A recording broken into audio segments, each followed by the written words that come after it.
everyone for joining this evening. And yes, happy belated Durga. Moshmi said it was a very beautiful and sacred period we are all coming out of. And then it's also a natural opportunity for all of us to just feel that heart energy, which is sort of prevalent everywhere, not only just those who are on the path officially, but everybody in that moment. And in fact, this is a very obvious topic, and there is not much to be spoken about it. Everybody knows about it, and we talk about it. We try to practice it also. But yet, it is actually an easy thing, and it sort of just goes unnoticed at time. If you remember, Swami Shri Yukteswarji, one of the very important statement from his book, which is very difficult to understand. Swamiji sometimes jokes about it also. That book is very small, but yet many people read it, but very few understand it. There is a lot of stuff there. But one sentence, in spite of putting a lot of very difficult concepts in that book, he very clearly says that not a single step can be put onto the spiritual path unless the natural love of heart is awakened. So he said, actually, don't even bother reading the rest of it if your heart is not involved in that. And Master also gave that equation. I think many of us use it many a times also. It's like a Kriya plus devotion works like mathematics. And then in that equation, he also gave very clearly what is the importance of that devotion. It works 100%, Kriya plus devotion. And it says chanting is half the battle, meaning at least 50% of the success is dependent on how much that heart energy we have been able to awaken. A dear friend of mine and me, we were having some snacks. We were gone to our visa interview in Mumbai, and after that we had some time, so we just waiting for the results or something. I don't remember. And at that time, I was on a weight gain program. We both were interested in going to United States, and I was very thin, still a little. He's well-to-do. So we took something, and I ordered more. So like, what? You're going to eat all of it? I said, yes. I want to put on some weight. I'm on a weight gain program. So while we're eating, he paused for a moment and he looked at me and he says, I don't think it is going to work. So I asked him, why? Why do you say that? He said, it's just, you cannot just stuff things in your mouth. It doesn't work that way. You need to love the food. He was correct and he was right. And if you look at my stature, I think he was very, very wise and it didn't work. Why didn't it work? Because it says, unless you really love what you do, it doesn't work. Master says about the same thing. Many times we approach our Kriya Yoga practice or any practice for that matter with a very intellectual or a harsh, a disciplinary approach. He says, plus devotion. If you don't love what you're doing, it is never going to work, no matter how many hours you're sitting in front of it. And this is the crux of it. See, devotion, the word is very clear. Devoted. Are we devoted to something in our life? Yes, absolutely. Many people are devoted to their jobs, their work. Many people are devoted to their families, their loved ones. Many people are devoted to music. Many people who are artists are devoted to the art form they are interested in. What does that actually mean? I was again met a very dear friend after a long time, and he was telling his wife is an artist. And while they have a full day job, both of they do something or the other, they return and they said in the night, both of them like to sleep late. 9 to 1 is her time to work on the painting. And he says, the same time I also do my own things. He is a beautiful singer. And if you see, what does that fulfill? What is it that if you love something, when you do that action, it could be chanting, it could be painting. We know that Swami Jyotishi is a great painter. And we have many of his painting, and many of us have them here also. Whenever that particular expression comes out of it, that particular flow, that we experience is tremendously beautiful. Why do we love what we love to do? Because in that moment, in that not the moment, in the entire duration, there is a beautiful flow of energy. We're not concerned about what happened, what is the outcome of it. It is actually the least bothersome about it. Many of you probably do chanting. I love chanting. That is one of my expression. I like to do it. Doesn't matter what is going on inside. If I'm disturbed, if I'm agitated, if I'm perturbed, if I'm happy. Not only that difficult emotion, both extremes. If I start chanting, all of a sudden that particular alternative energy gets generated, a beautiful, which is more of a divine mother kind of energy, loving energy, more compassionate energy, which has the capacity to actually embrace everything which is happening within ourselves. That's why they say devotion. Devotion is a very important practice. Part of one of our last niyamas is also Ishwar Pranidhan, which is devotion to the Supreme Lord.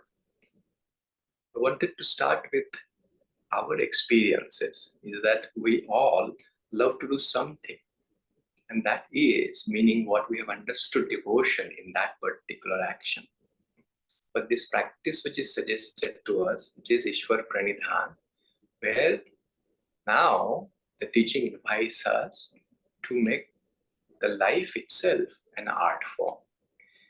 We know that Art of Living is an organization now, but Master Paramhansa Yogananda also used that form, and which is very obvious.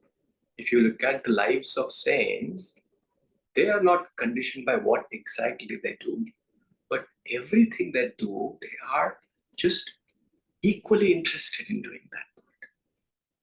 And why? Because they have understood that part, which is like we love it. If we love something, whatever it is doing, that flow, we allow it.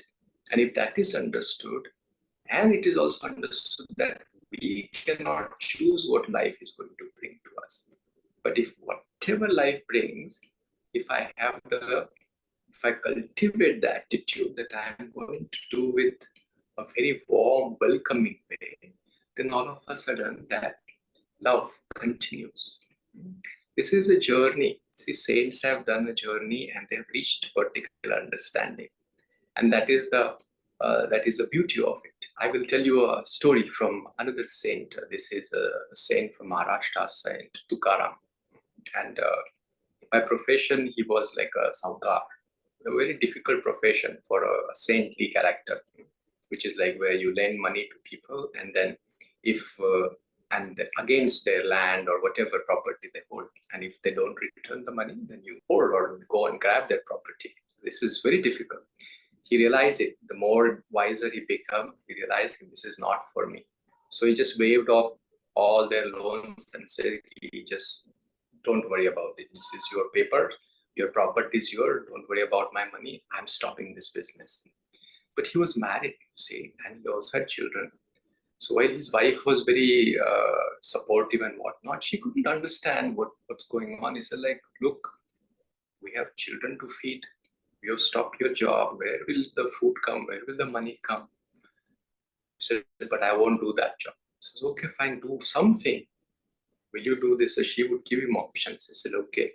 Then at the same time, a guy a farmer, he had to go to some village. He said, like, so Karambau, would you go and then take care of my field while I'm gone? Just the night.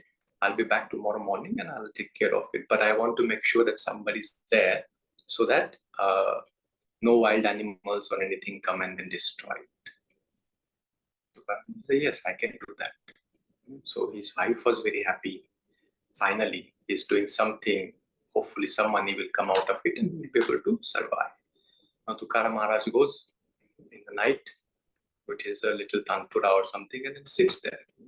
All of a sudden, now the entire village is going to sleep. No more sound. People are asleep. The consciousness has become quieter. All of a sudden, now he starts hearing the night birds, the crickets, and other birds and other things.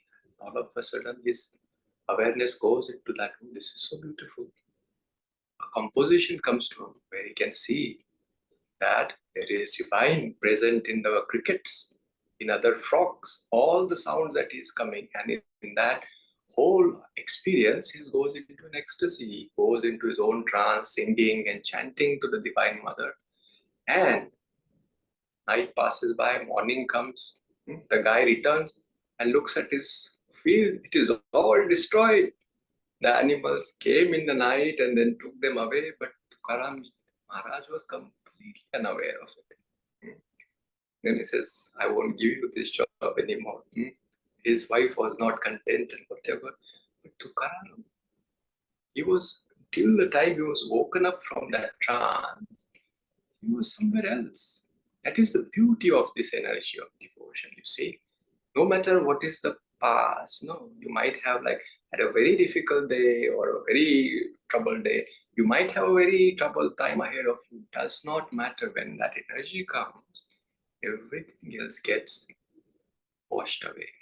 And that's why the phrase they have used in this particular topic, devotion, the great cleanser, is also very important to understand. That's why we want to cultivate this energy as a daily practice.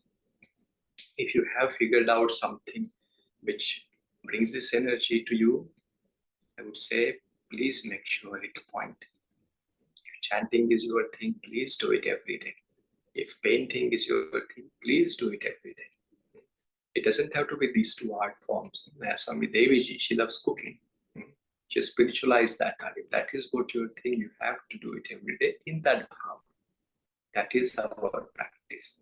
And we begin from there. We begin from there.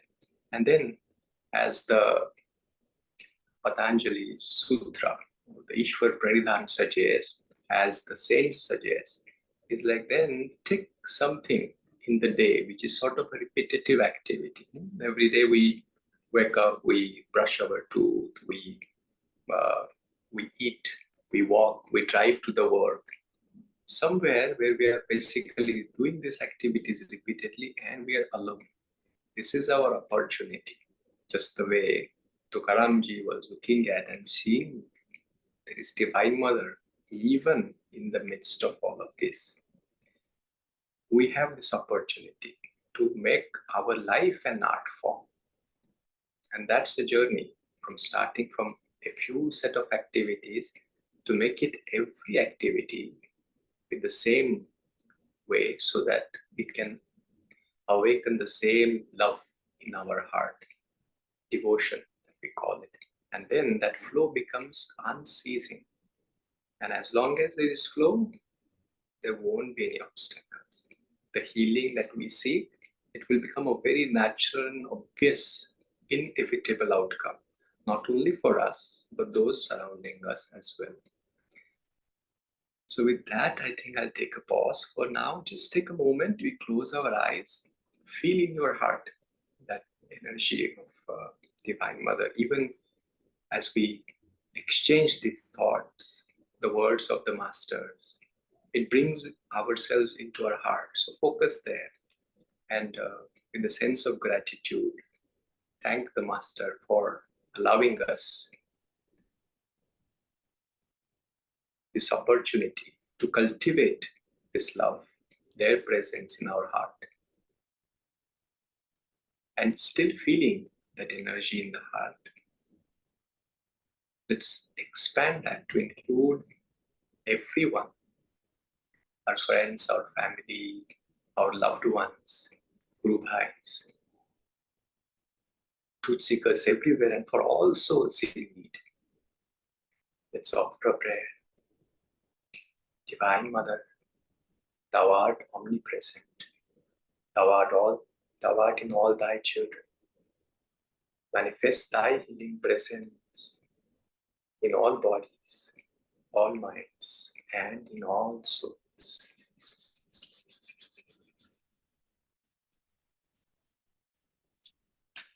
Oh.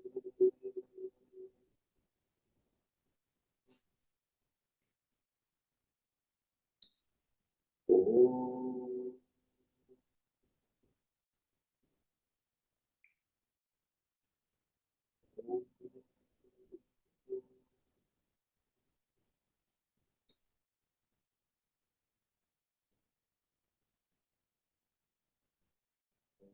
Shanti, Shanti, Shanti.